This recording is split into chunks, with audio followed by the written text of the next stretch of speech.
Hello, everyone. Today we are going to be discussing a topic in the metal community that is very much talked about. Are Load and Reload by Metallica actually bad? Now, these albums are very understandably hated. They're very much a shift in Metallica's career. They are like just not metal at all. Like they are just more rock and that kind of thing. But today we're going to be talking about both Load and Reload, and we're going to be spending a lot of time on both of these albums. And this is going to be a new series where we discuss like topics in the metal world. The first episode being, are Load and Reload actually bad? So, the first of the trilogy, or like the basically twin albums, is Reload, or Load. This album was released on June 4th, 1996, and is the sixth album from Metallica. The album was definitely more of a hard rock side of Metallica than thrash. It also featured genres such as southern rock, blues rock, country rock, and alternative rock. And Lars Ulrich said about Load's more exploratory nature. This album and what we are doing with it, that to me is what Metallica are all about. Exploring different things. The minute you stop exploring, then just sit down and fucking die. Dang, Lars. At 79 minutes, Load is Metallica's longest album. That's crazy.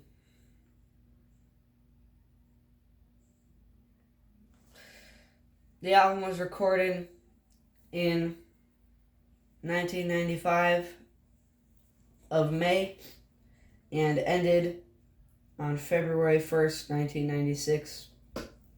And it was recorded in the Plant Studio, California.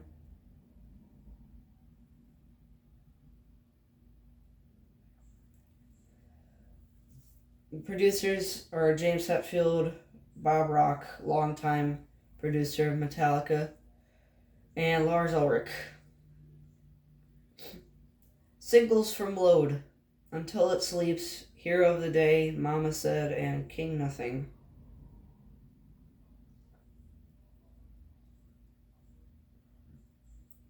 Load received mixed reviews from critics but was a commercial success, debuting and spending 4 consecutive weeks at number 1 on the U.S. Billboard 200 chart. Load sold 680,000 units in its first week, making it the biggest opening week for Metallica, as well as the biggest debut of '96. It was certified 5 times platinum by the Recording Industry Association of America, RIAA for short. For shipping 5 million copies in the United States. 4 singles were released to market the campaign for the album. Half of my words don't even make sense.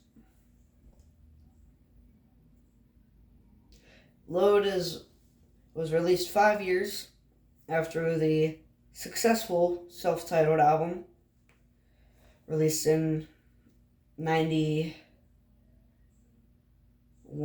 I think. In 91.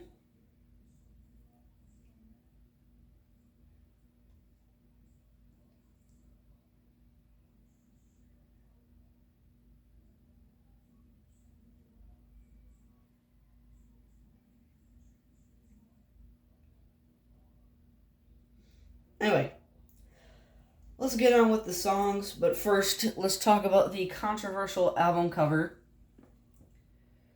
Literally, just semen. Like, under plexiglass, I think. It's something.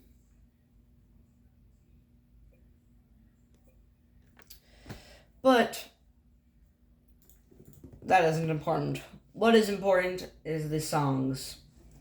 A lot of the lyrical themes are about depression and the death of James Hetfield's mother. Anyway, eat my bitch.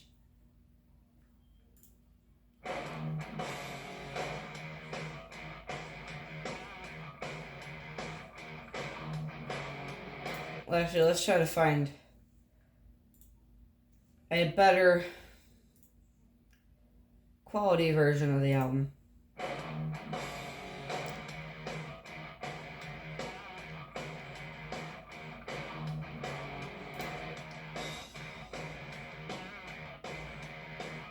You know what? We're going to use YouTube Music for this because I actually really like YouTube Music. Alright. Let's see. Alright. Excuse me. Load. Motherfucker. Alright, load. Eat my bitch.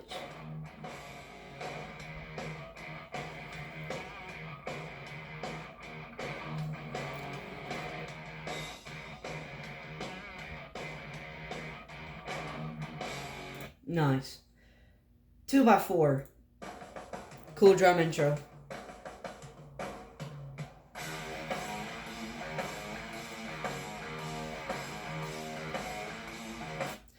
I think I've said this before, or maybe I haven't, but this is definitely Metallica's most, like, vibey album.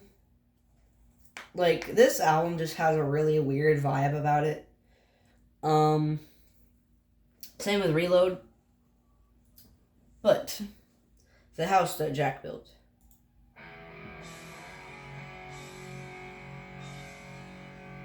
I love the guitar tone on this album. Until it sleeps.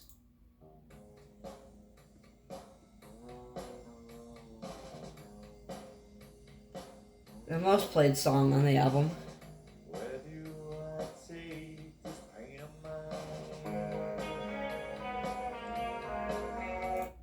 King Nothing. Probably the best song on the album, actually. Love this intro.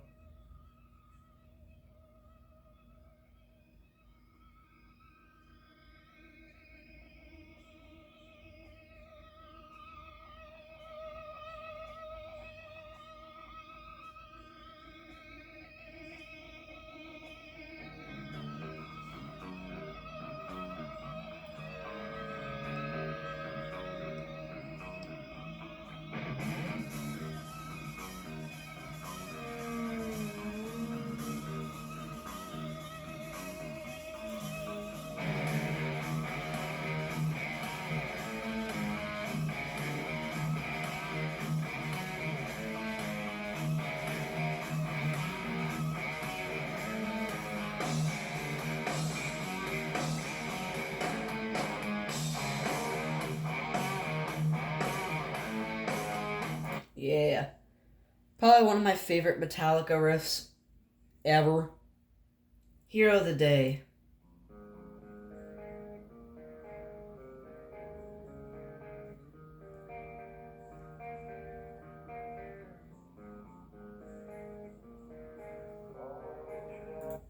Bleeding Me.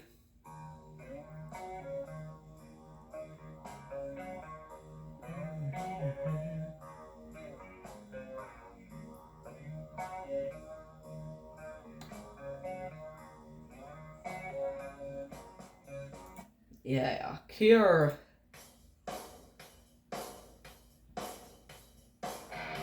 Interstate to Heaven. Get it, because it sounds like Highway to Hell.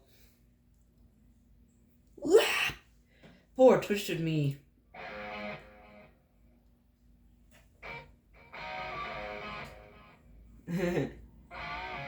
Wasting my heat.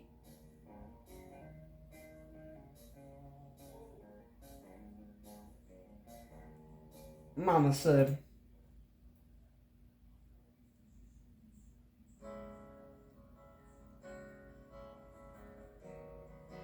Wow. So cool.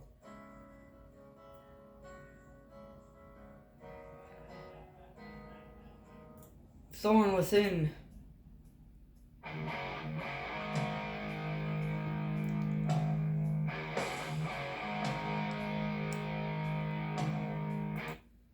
Ronnie.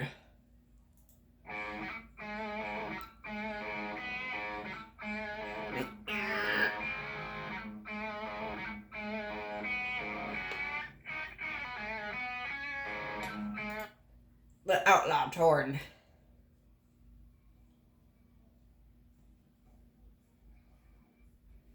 One of my favorite Metallica intros ever.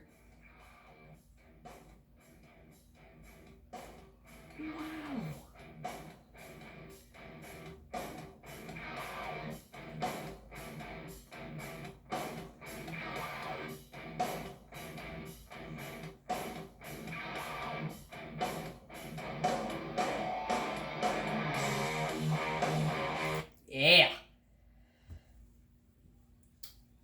Anyway, that is it with Load.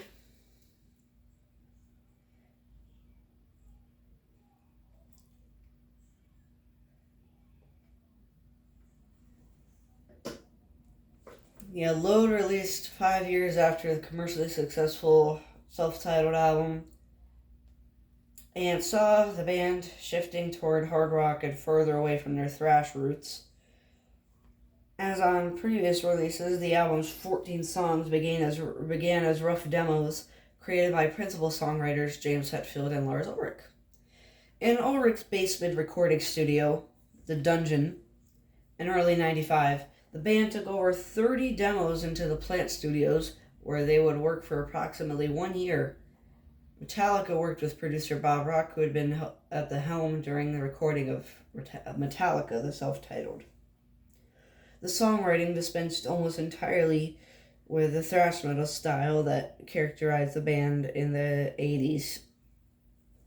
Metallica had listed several artists and bands from which they took inspiration while writing Load and Reload that strayed from the types of bands that influenced them for their earlier albums,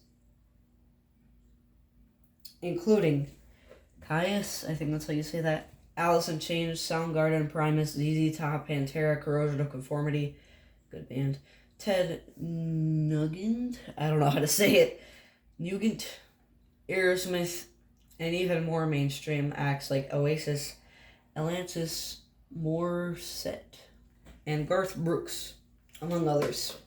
This resulted in Load having a much more mid-paced, groovier sound than Virgin hard rock. Ugh.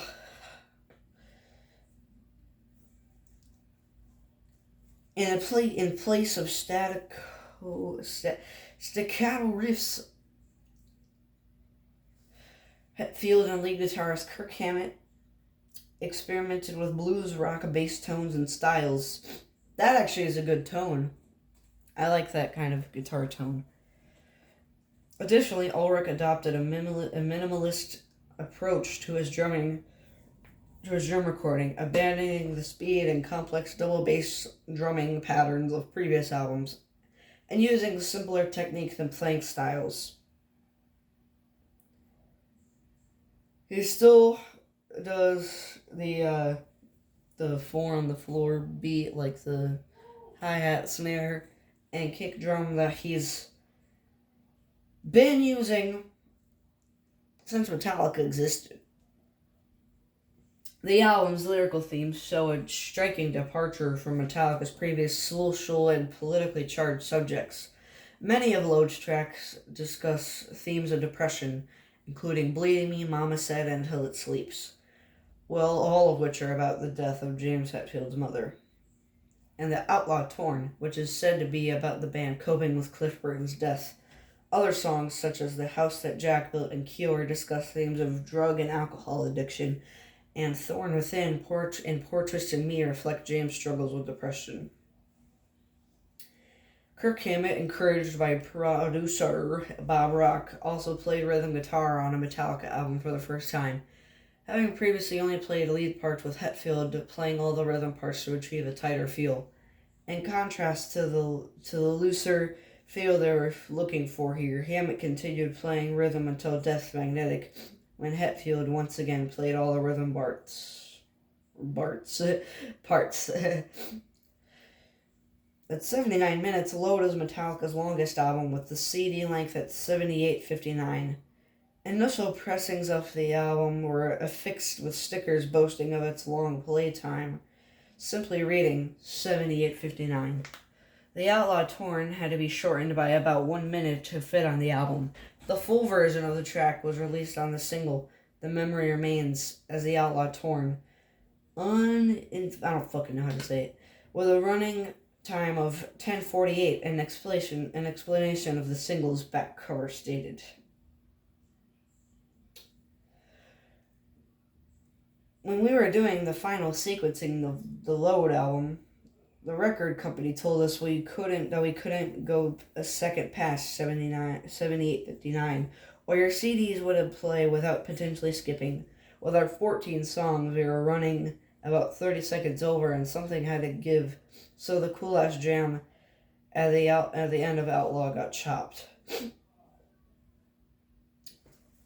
Load is Metallica's first album on which all tracks were downtuned to E flat tuning.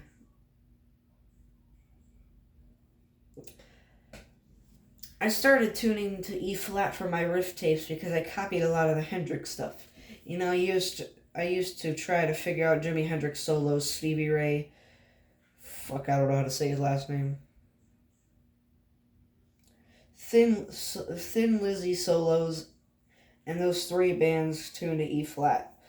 And so a lot of my riffs were in E flat. And I guess when James would hear the riffs tuned in E flat and he'd try to sing them, I think he kind of liked it. He liked the break it kind of gave of his voice. He didn't have the pitch to pitch that extra half step. And that's also why on both Load and Reload, the primary tuning is an E flat rather than E. I actually like that tuning a lot more. The band had recorded songs on earlier albums and tunings lower than E. The God That Failed from the self-titled album was in E flat, and Sad But True and The Thing That Should Not Be from Master Puppets were in D tuning. Hetfield also felt that the change to E flat was a bonus, as it was easier to perform string bends in the riffs. The Australian CD release of Load includes a bonus interview CD that is unavailable elsewhere. 10 songs from the album have been played live. King Nothing Until It Sleeps, Ain't My Bitch, Blading Me, Wasting My Hate, Hero of the Day, The Outlaw Torn, 2x4, Poor Twisted Me, Mama Said. Songs that have not been played live in their entirety are The House Jack Built, Cure, Thorn Within, and Ronnie. The cover of Load is an original artwork titled Semen and Blood 3. It is one of three photographic studies that Andres Serrano created in 1999 by mingling bovine blood and his own semen between two sheets of plexiglass. The liner notes, or linear, I don't know, notes simply state cover art by Andres Serrano, rather than listing the title of the work. Kirk Hammett learned of Serrano's work from Godflesh frontman Justin Broderick. When he was shown the music video Serrano had directed for the Godflesh song Crush My Soul, Broderick claimed that no one in Metallica knew about Serrano before the Crush My Soul music video. In a 2009 interview with Classic Rock, James Hetfield expressed his dislike of the album cover and its inspiration. Lars and Kirk were very into abstract art, pretending that they were gay. Yes. I think they knew it bugged me. It was a statement around all that. I love art, but not for sake of shocking others. For the sake of shocking others. I think the cover of Load was just a piss take around all that.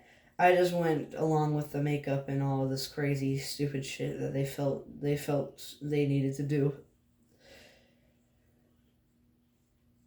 Load also marked the first appearance of a new Metallica logo that rounded off the stabbing edges of the band's earlier logo, greatly simplifying its appearance.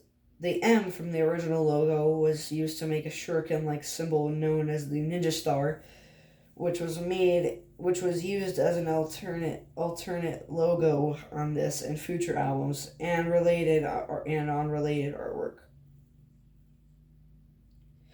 Whew.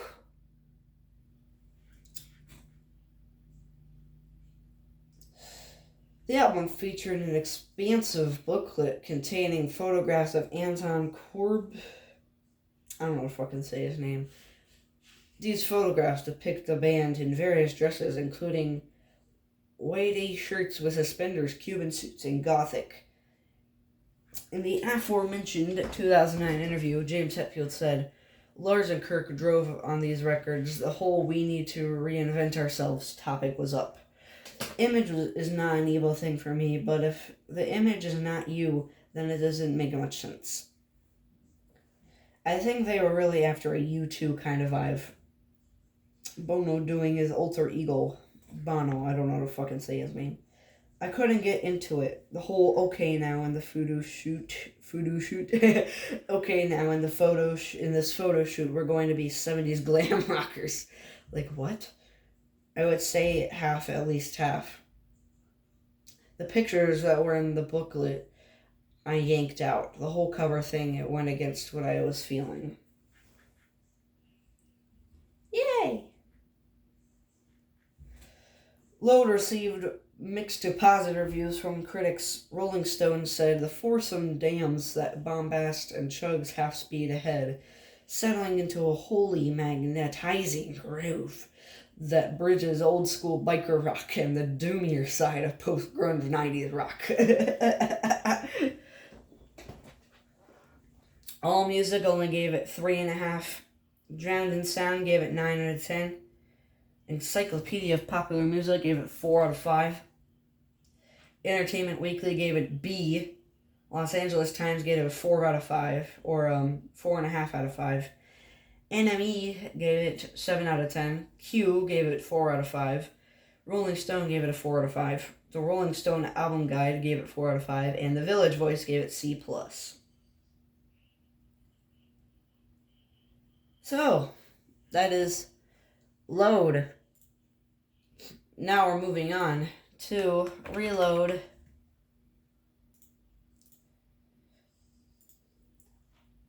This album basically just has songs that did not make it onto Load.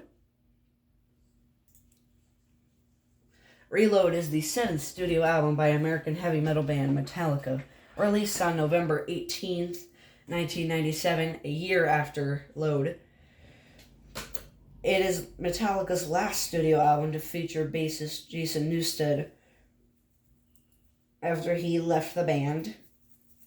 Reload debuted at number 1 on the Billboard 200, selling 436,000 copies in its first week. It was certified 3 times platinum by the Recording Industry Association of America, RIAA, for shipping 3 million copies in the United States. Reload was recorded at the plant, once more, in California. The session was produced by Bob Rock, who also produced Metallica's previous 2 albums. The original idea was to release Load and Reload as a double album. However, with problems recording so many songs at one time, the band decided that half of the songs were to be released and the band would continue to work on the remaining songs and release them the following year. Speaking about the recording sessions in an interview for Guitar World, guitarist Kirk Hammett stated that we were going to do them both as a double album, but we didn't want to spend that long in the studio. Also, if we did a double album, it would have been a lot more material for people to digest, and some of it might have gotten lost in the shuffle. Ugh.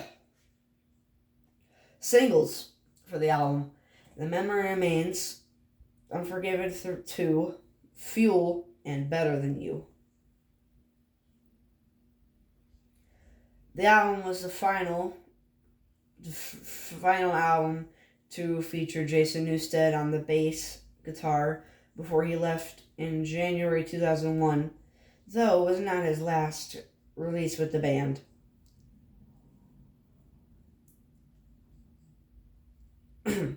This was the second album to feature most songs in E-flat tuning, with Bad Seed being played in D-flat,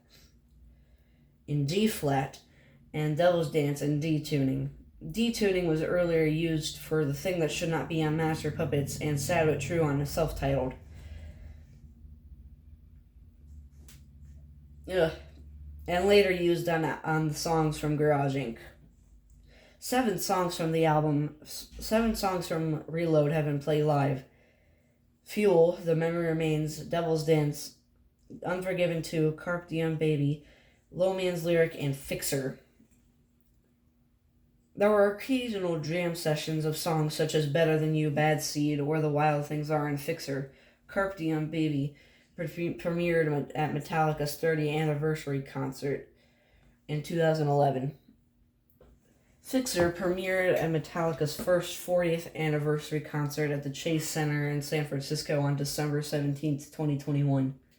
Songs that have not been played live in their entirety are Better Than You, Slither, Bad Seed, Where the Wild Things Are, Prince Charming, and Attitude. Artwork and packaging. Like Load, the album artwork was again created by Andres Serrano, which is a mix of bovine blood and his own urine this time. Hence the artwork is titled Piss and Blood. That's funny. All the photos in the linear notes, were taken from the 1997 Cunning Stunts concert. Reload was met with mixed to favorable reviews. AllMusic gave it 3 stars out of 5. Collector's Guide to Heavy Metal, 7 out of 10. Encyclopedia of Popular Music, 3 out of 5. Entertainment Weekly gave it a B. Rolling Stone gave it a 3. And Rolling Stone Album Guide gave it 2. Dang. Alright, on to the songs from Reload. One less song. There's only 13 songs on this album, which is still quite a bit. To be honest, it's still quite a lot.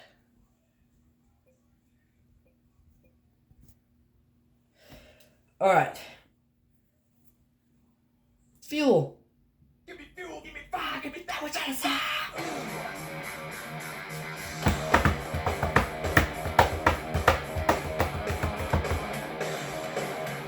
Yeah. They very much picked up the pace for this album. Memory Remains. But the gayest is change. I can't get that out of my head. Yeah. Devil's Dance.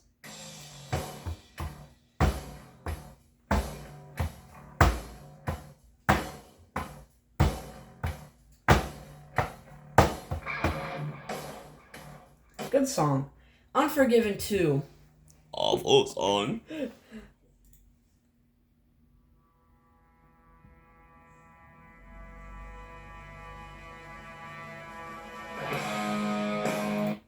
Better Than You.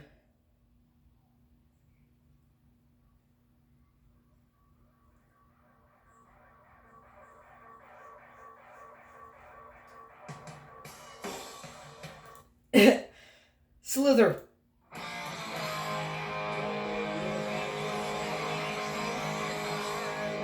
Oh, Carpe Diem, baby. Why did I just make that noise?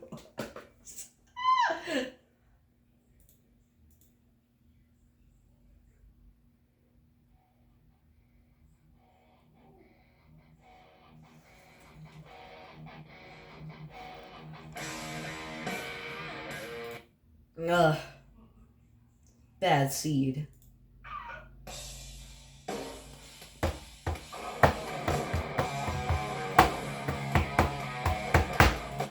Where the Wild Things Are, my favorite song on the album.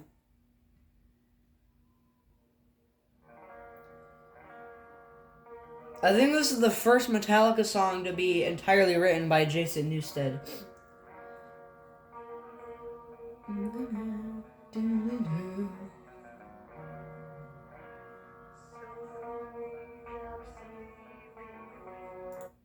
Prince Charming.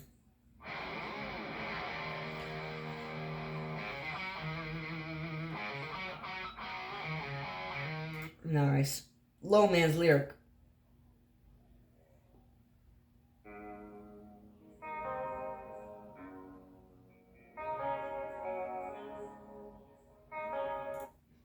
Attitude.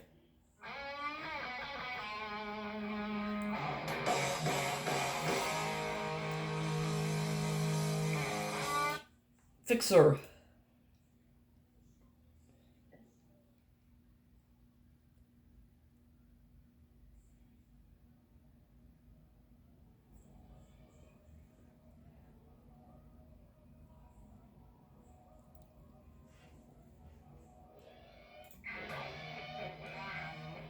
Oh my god.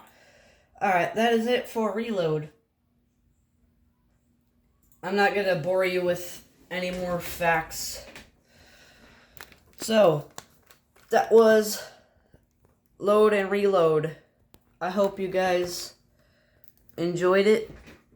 And if you guys did, then like the video. And let me ask you this. What are your guys' opinions on Load and Reload? Do you guys think they're bad? Do you think they're good?